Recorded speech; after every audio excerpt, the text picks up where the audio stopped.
I'm also going to broil a couple of ribeye steaks and make some asparagus as well.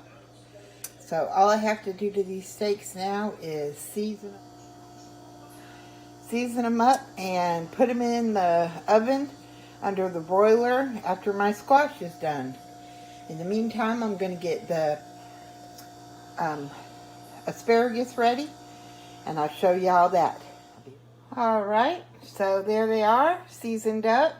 I've used salt and pepper, garlic powder, and onion powder, and then some of this steak seasoning. It's in a adjustable grinder, and you just grind it out there.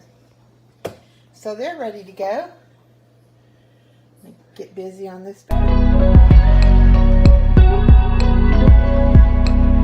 Alright, so I cook my steak a little bit rare, and then I microwave it when I'm ready to eat it. That's why I cooked 2 steaks, a whole butternut squash, a whole acorn squash, and a whole bundle of asparagus, because that'll be probably 4 or 5 meals for me.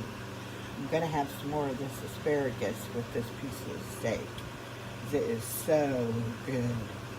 Thank you for watching.